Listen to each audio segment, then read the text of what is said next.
David Daniels' office was a sanctuary of order amidst the chaos of corporate life. As the head of project management at a bustling tech firm, his desk was a testament to his meticulous nature: neat stacks of files, color-coded folders, and an array of pins arranged by size. A large window behind his desk overlooked the cityscape, offering a glimpse of the world outside, but David rarely had time to admire it. His day was a continuous cycle of meetings, emails, and deadlines. This Tuesday morning was no different. David was engrossed in a report, his mind focused on the task at hand. The rhythmic tapping of keyboards and the soft murmur of conversations created a familiar background noise. Occasionally, he glanced at a framed photo on his desk, a family portrait from a vacation years ago, before everything changed. His thoughts wandered briefly to Susan, his wife, and their children, Alex and Abigail. It had been months since he discovered Susan's affair with Jason Miller, a man he once considered a friend. The betrayal still stung, but David had buried his emotions under a mountain of work. Suddenly, the tranquility of the office was shattered. The sight of two uniformed police officers striding purposefully towards his desk pulled David from his thoughts. A hush fell over the office as curious eyes followed their path. "Mr. Daniels?" one officer asked, his voice firm. David looked up, confusion etching his features. "Yes, that's me. What's this about?" "You're under arrest for the murder of Kenneth Alliston," the officer stated, pulling out a pair of handcuffs. The words hit David like a freight train. "What? There must be some mistake." "I haven't." His protest was cut short as the cold steel closed around his wrists. "Anything you say can and will be used against you in a court of law," the officer continued, his tone unwavering. David's heart pounded in his chest. The murmurs in the office grew louder, and he could feel the eyes of his colleagues on him, their gazes heavy with shock and curiosity. He was led away, his mind reeling. As the police car sped through the city, David's thoughts raced. Memories flooded back, Susan laughing at a joke, their children playing in the yard, the moment he discovered the incriminating text messages on her phone. He had confronted her, and she had confessed, but he never thought it would lead to this. The accusation was absurd. He had been at work the entire time. The police station was a stark contrast to his office. The sterile, fluorescent lights cast a harsh glare, and the cold, gray walls seemed to close in on him. He was processed, fingerprinted, and then thrown into a small, intimidating cell. The metal bars felt like a physical manifestation of his despair. Alone in the cell, David struggled to make sense of the situation. His mind oscillated between disbelief and rage. He thought about his children and the impact this would have on them. How could he prove his innocence when everything seemed so bleak? Hours later, he was allowed a phone call. With trembling hands, he dialed his home number. Alex answered, his voice shaky. "Dad, are you okay?"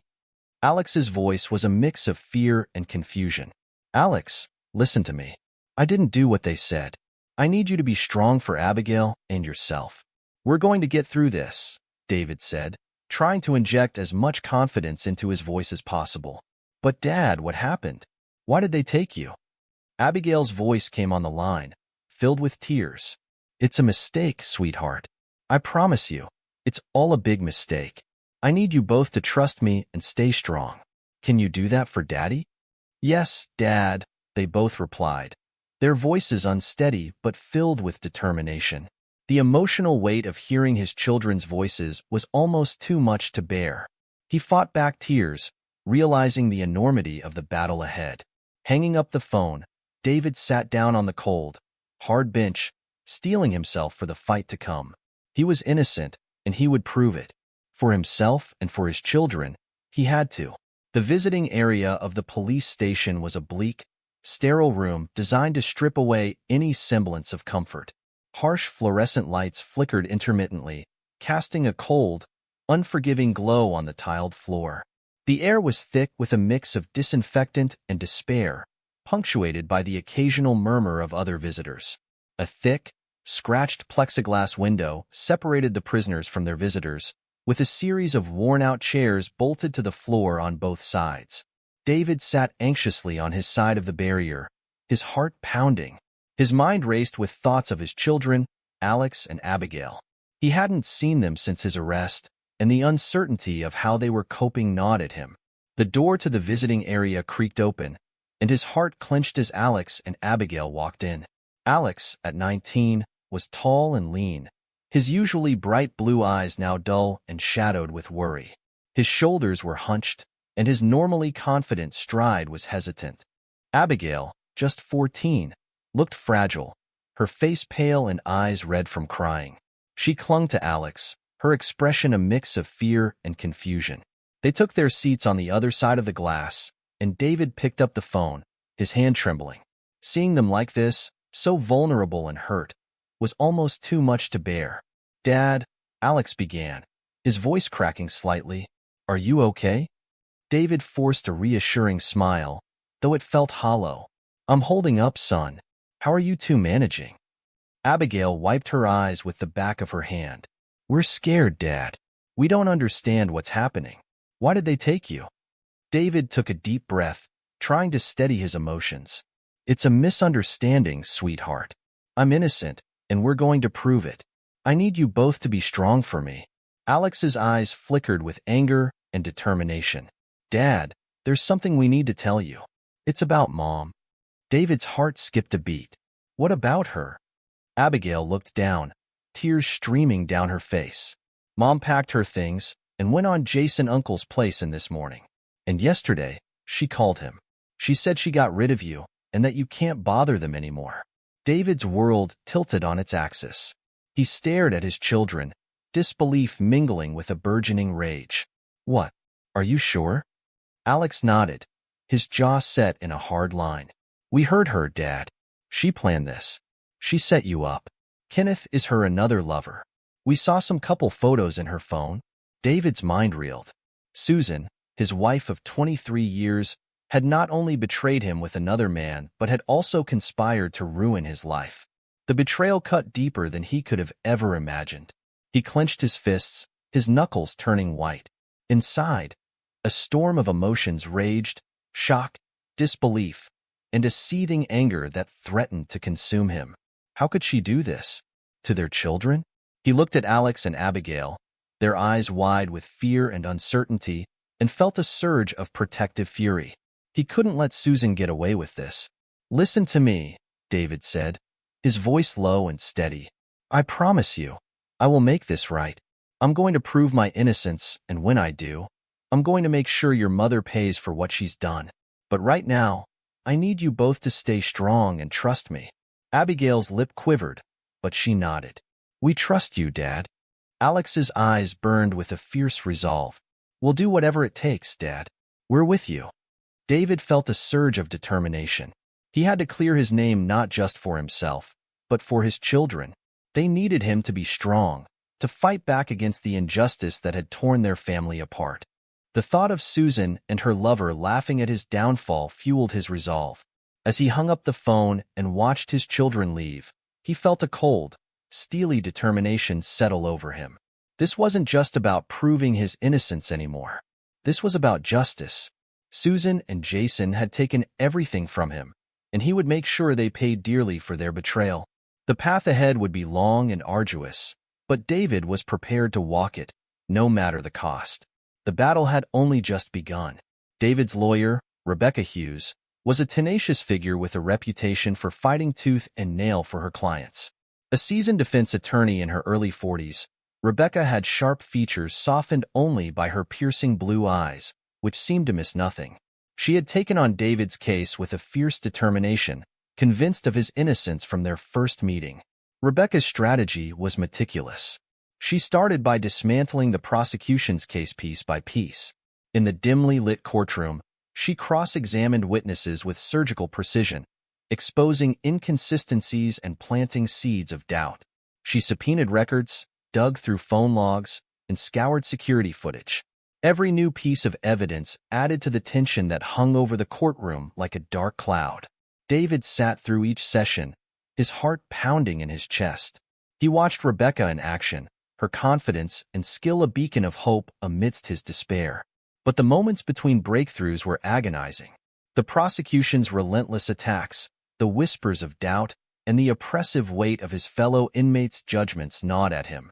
One particularly tense moment came when Rebecca unveiled a crucial piece of evidence: security footage from David's office on the day of Kenneth's murder. The footage showed David working at his desk, the timestamp aligning perfectly with the time of the crime. The courtroom held its breath as the video played, the silence palpable. The judge, an older man with a stern expression, leaned forward, his eyes narrowing as he reviewed the evidence. The tension was unbearable, the outcome uncertain. Then, finally, the judge spoke, his voice breaking the silence like a hammer. Given the evidence presented, it is clear that Mr. Daniels was not present at the scene of the crime. The charges against him are hereby dismissed. David's heart soared. The gavel struck, signaling his release. Relief washed over him, mingling with the bitterness of what he had endured. The humiliation, the fear, and the betrayal, these were scars that would not heal easily. As he stepped out of the courthouse, the sunlight blinding after weeks in confinement, he saw Alex and Abigail waiting. Alex's face was a mix of joy and lingering anger, while Abigail's eyes brimmed with tears of relief. They rushed to him, their embraces warm and desperate. "Dad, you're free," Alex said, his voice choked with emotion. Abigail clung to him, her small frame shaking. "We knew you didn't do it, Dad. We never stopped believing in you." David hugged them tightly, feeling the strength of their love and the weight of their shared trauma. "We're together now," he whispered. "Nothing will tear us apart again." Yet, even in this moment of reunion, David's mind was already churning with thoughts of the future. Susan and Jason had orchestrated his downfall, and they had to be held accountable. As they walked away from the courthouse, David's resolve hardened. He would not let this injustice stand. That night, as he lay in his bed for the first time in weeks, David began to plan. He reached out to old friends, contacts he could trust, and started gathering information. He wanted to know everything about Susan's and Jason's lives since his imprisonment. Every detail could be a weapon in his quest for justice. He set up a makeshift command center in his basement, cluttered with maps, documents, and photographs. He tracked their movements, their interactions, and their vulnerabilities. It was a meticulous, consuming task, but David was fueled by a cold, burning need for retribution. Days turned into weeks as David prepared. He trained his body and mind, pushing himself to the limits. His focus never wavered, each step calculated. He would strike not just with force but with precision, ensuring that Susan and Jason felt the full weight of their betrayal. As he stood in the basement, surrounded by the tools of his vengeance, David looked at the photo of his family taken years ago, before the lies and the pain. He made a silent vow to himself and to his children. He would restore their lives, no matter what it took. The battle for his freedom was over, but the war for justice had just begun. David's basement had transformed into a hub of strategic operations. The walls were covered with maps, photographs, and notes, all connected by lines of red string. It was a meticulous visual representation of his plan to dismantle the lives of Susan and Jason, piece by piece. The cold, calculated determination that had taken root in his heart was palpable in every corner of the room. David spent countless hours observing Jason's routines. Through a combination of discreet surveillance and information gathered from old acquaintances, he learned that Jason was a creature of habit. Every morning, he left his upscale apartment at precisely 7:30 a.m., grabbing coffee from the same cafe before heading to work. Lunch was always at a nearby bistro, and his evenings were either spent at the gym or entertaining clients. David noted every detail, every potential vulnerability. Susan, on the other hand, was more unpredictable. She had taken a leave of absence from her job, likely to manage the fallout from David's wrongful arrest. Her days were spent at Jason's home or in the company of friends who had no idea of her betrayal. David analyzed her habits, focusing on her emotional patterns and weaknesses. She had always been meticulous with her finances, and David saw an opportunity to exploit this.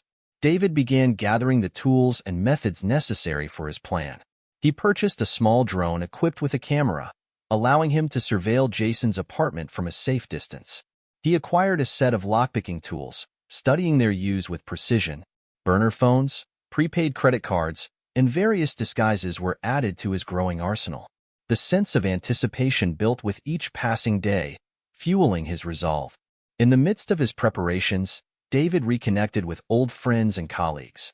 He visited Peter, a former army buddy who now worked as a private investigator. Over a beer at Peter's dimly lit office, David explained his situation, carefully omitting the darker aspects of his plan. "Peter, I need your help. I need information on 2 people, everything you can find. Can you do that for me?" David asked, his voice steady but his eyes betraying his desperation. Peter leaned back, studying David's face. "I can do that, but what's going on, David? This isn't just about proving your innocence, is it?" David hesitated, the weight of his conflicting feelings pressing down on him. "Let's just say I need to make sure they can't hurt anyone else the way they hurt me and my kids." Peter nodded slowly. "I'll get you what you need. Just be careful, all right?" As David left Peter's office, his mind was a whirlwind of thoughts. He knew he was walking a fine line between justice and revenge. His internal monologue reflected his struggle. He remembered the love he once had for Susan, the woman who had shared his life for 2 decades, and the friendship he had with Jason, now tainted by betrayal. Could he go through with his plan and still live with himself? Would this quest for vengeance consume him entirely? David's nights were restless, filled with dreams of his family and the life they once had. He often woke up in a cold sweat, torn between his desire for retribution and the moral implications of his actions. He questioned whether his pursuit of revenge would truly bring peace, or if it would only deepen the wounds. Yet, every time he saw the pain in Alex's and Abigail's eyes, his resolve hardened. He couldn't allow Susan and Jason to escape the consequences of their actions. They had taken everything from him, and now it was his turn to dismantle their lives. David stood in the shadows, a cold determination in his eyes as he watched Jason's pristine BMW parked in the underground garage. It was the first step in his plan, a subtle disruption to shake their confidence. He approached the car, glancing around to ensure no one was watching.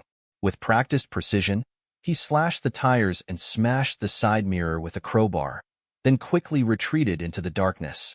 The sound of the alarm echoed through the garage, a siren heralding the beginning of their downfall. The next morning, Jason stood by his vandalized car, fury etched across his face. He kicked the deflated tire, swearing under his breath. Susan arrived shortly after, her face pale with anxiety. Who would do this? Jason fumed.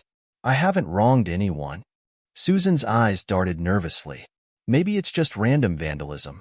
We should call the police. The police arrived, but the report yielded no immediate leads. Jason's frustration grew as he struggled to find an answer. Meanwhile, David watched from a distance, satisfaction mingling with the cold resolve that drove him forward. The next phase targeted Susan's meticulously managed finances. David had acquired enough information to gain access to her accounts.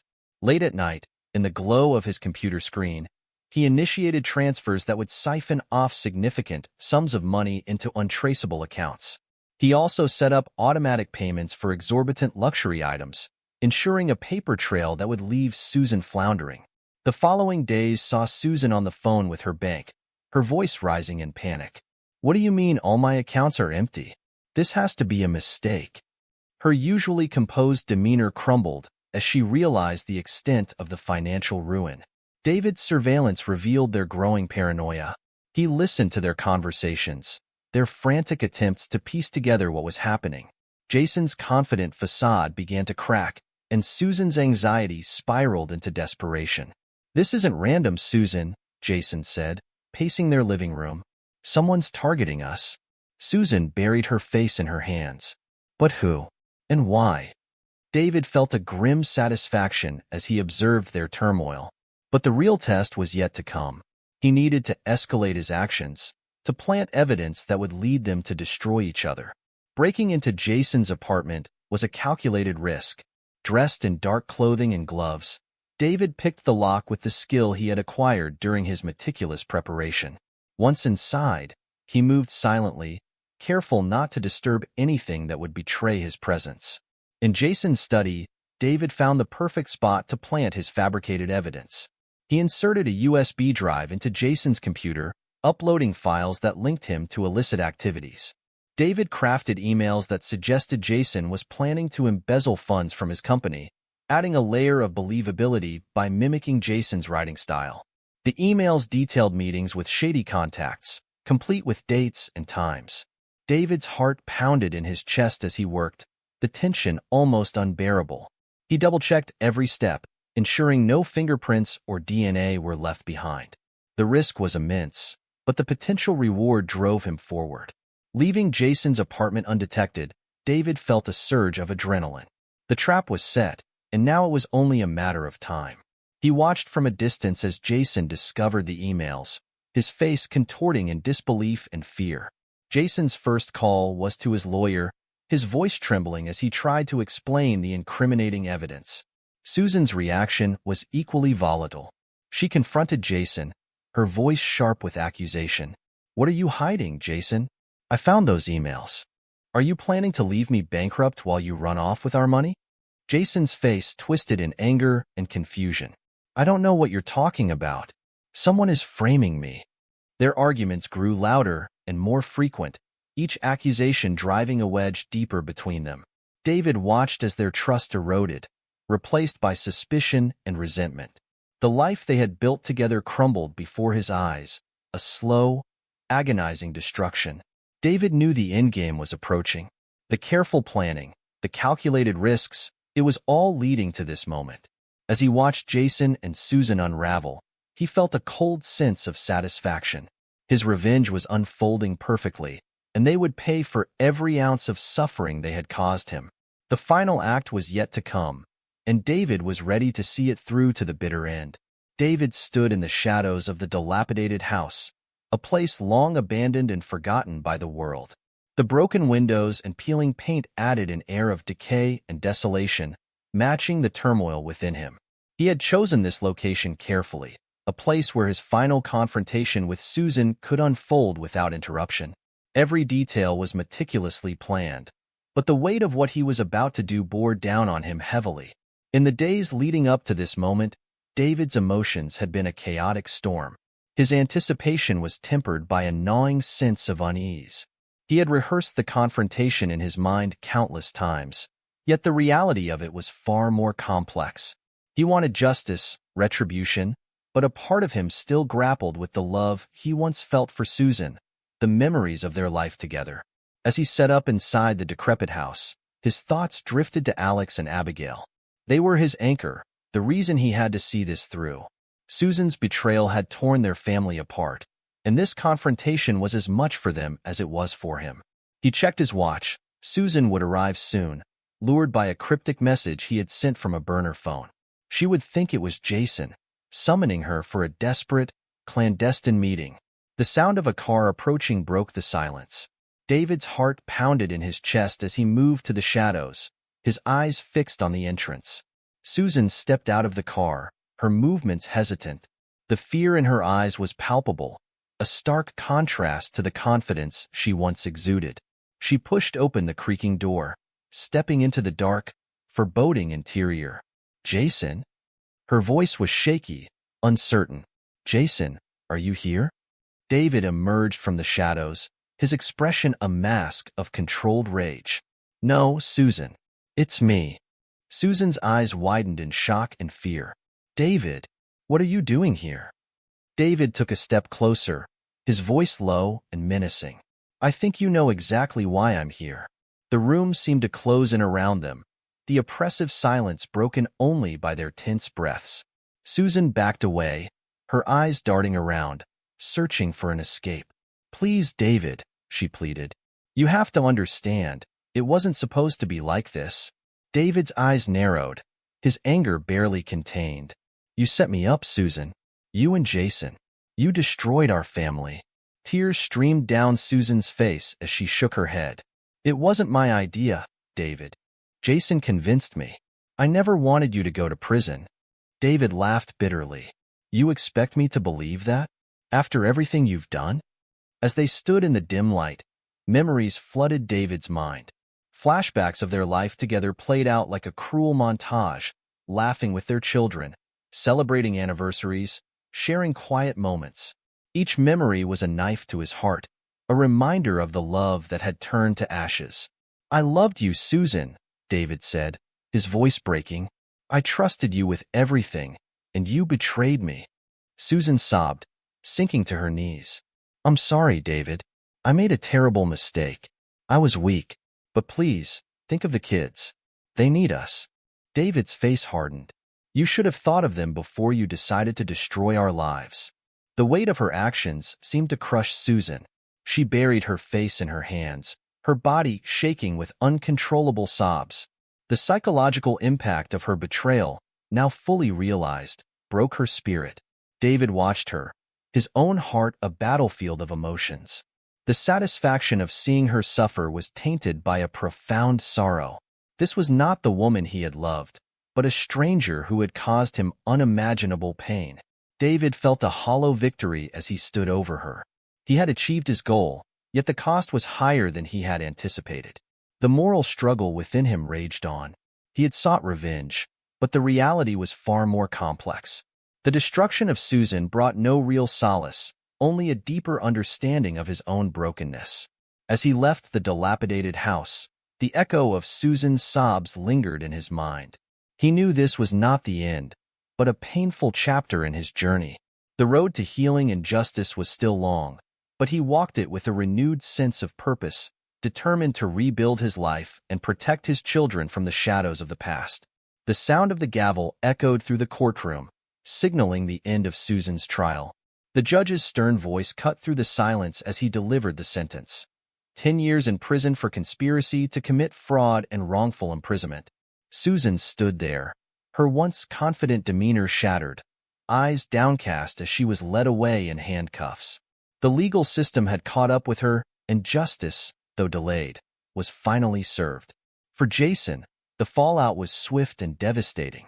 The embezzlement scandal erupted like a firestorm, engulfing his career and personal life.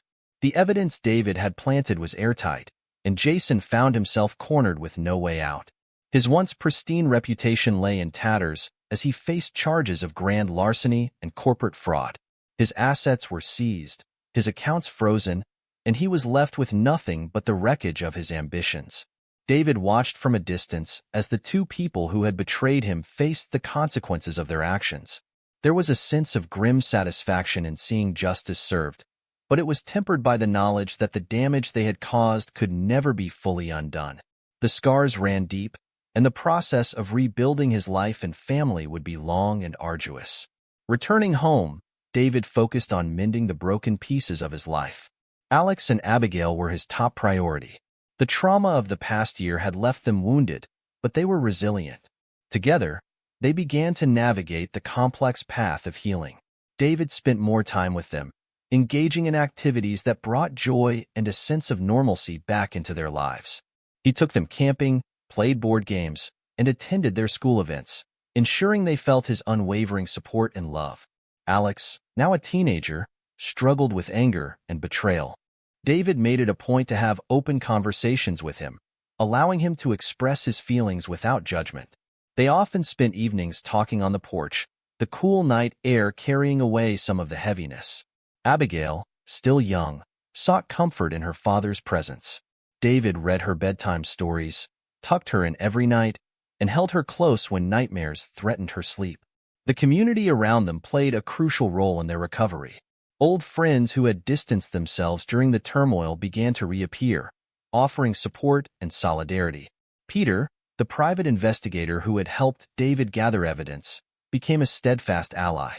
His no-nonsense attitude and practical advice were invaluable as David navigated the complexities of his new life. David also reconnected with Rachel, a childhood friend who had moved back to town. Rachel was a beacon of light in the darkness, her compassion and empathy helping to heal wounds that seemed insurmountable. She became a constant presence in their lives, her warmth and kindness providing much-needed solace. Slowly, a new bond formed, one built on mutual respect and understanding. Through these interactions, David found himself changing. The bitterness that had once consumed him began to dissipate, replaced by a cautious hope. He reflected on the events that had transpired, understanding that while trust had been shattered, it could be rebuilt with time and effort. He learned to let go of the anger, embracing forgiveness not for Susan and Jason, but for his own peace of mind. Family bonding became the cornerstone of their healing. They established new traditions, weekly movie nights, Sunday brunches, and spontaneous road trips. Each shared experience strengthened their relationship, weaving a tapestry of love and resilience. The laughter returned, slowly at first, but with increasing frequency. Moments of joy, once fleeting, became lasting memories. One evening, as the sun set over their backyard, David watched Alex and Abigail playing with Rachel's dog, their laughter ringing out in the twilight. He felt a profound sense of gratitude. They had faced unimaginable trials, but they had emerged stronger, their bond unbreakable. Years later, the auditorium buzzed with excitement as families and friends gathered to celebrate the graduating class. David sat in the front row, his heart swelling with pride as he watched Alex step onto the stage. Clad in his cap and gown, Alex exuded confidence and determination. The past few years had been arduous, but they had emerged stronger, their bond unbreakable. The principal's voice echoed through the hall. Alex Carter, summa cum laude. Alex received his diploma to a thunderous applause. David stood, clapping and cheering, tears of pride in his eyes. The journey to this moment had been fraught with challenges, but Alex's resilience and hard work had paid off. As Alex descended the stage, he met David's eyes, and they shared a knowing smile, a silent acknowledgement of their shared triumph. Later, at the family gathering, laughter and joy filled the air. Friends and family mingled, celebrating not just Alex's achievement, but the strength of their unity. David's heart warmed as he saw Abigail chatting animatedly about her latest project. Abigail had found her passion in graphic design, her creativity flourishing as she turned her dreams into reality. She had recently been recognized with a prestigious award, a testament to her talent and dedication. "Dad, come join us," Abigail called, her eyes sparkling with happiness. David walked over, feeling the deep satisfaction of a father who had seen his children overcome adversity and thrive. He wrapped an arm around Alex and Abigail, the three of them sharing a moment of pure joy and love. As the evening wound down, David found a quiet corner to reflect. The years of turmoil and revenge felt like a distant memory, overshadowed by the peace and contentment of their new life. He thought about the journey they had been on, the betrayal, the quest for justice, and the arduous path to healing. He realized that while revenge had given him a sense of immediate satisfaction, it was the process of rebuilding that had truly brought peace to his heart. David's thoughts wandered to the lessons he had learned. He had sought justice for the wrongs done to him, but in the end, it was forgiveness and love that had healed his soul. He understood now that redemption came not from vengeance, but from the ability to move forward and create a life filled with purpose and joy. Rachel approached, a gentle smile on her face. She had been a rock, her support unwavering through the darkest times. David took her hand, grateful for her presence in their lives. "You look deep in thought," she said, her eyes reflecting her understanding. David smiled. "Just thinking about how far we've come. I never imagined we'd find this kind of peace." Rachel squeezed his hand. "You've done an incredible job, David. You and the kids deserve all the happiness in the world." The future held a sense of promise. David had plans to expand his consultancy business, using his experiences to help others navigate their own challenges. He wanted to give back to the community that had supported them, to be a source of strength and guidance for those in need. Alex was heading off to college with ambitions of his own, determined to make a difference in the world. Abigail's career was just beginning to bloom, her talent opening doors to exciting opportunities. As the family gathered for a final toast, David raised his glass. "To new beginnings and endless possibilities. We've been through so much, but we've come out stronger. Here's to a future filled with love, happiness, and the strength to face whatever comes our way." The glasses clinked, and the room filled with cheers and laughter. David looked around, his heart full. The scars of the past would always be there, but they were now symbols of their resilience and courage. The new beginning was not just a fresh start, but a continuation of their journey, one that held the promise of growth and endless potential. David knew there would be challenges ahead. Life was never without them. But with the strength of their family and the lessons they had learned, they were ready to face the future with hope and determination. The road ahead was open, and together, they would walk it, hand in hand, ready for whatever came next.